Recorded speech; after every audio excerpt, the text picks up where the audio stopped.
This right here is a home that has work still to be done. It's had some new brick piers put in, and the plan is to slat in between the piers and then paint. But before we can put those timber slats in, we need to paint the brick. So this was a good opportunity to show you how to prep and paint your brick.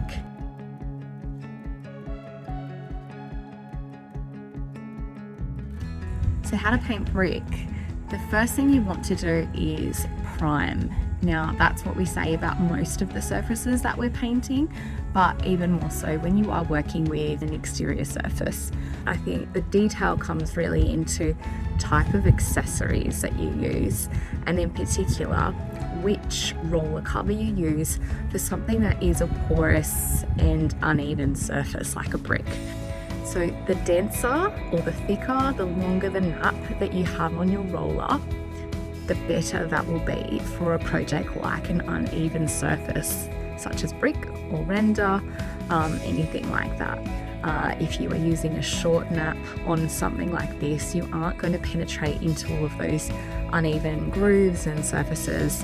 It's going to take you a lot longer to do the job.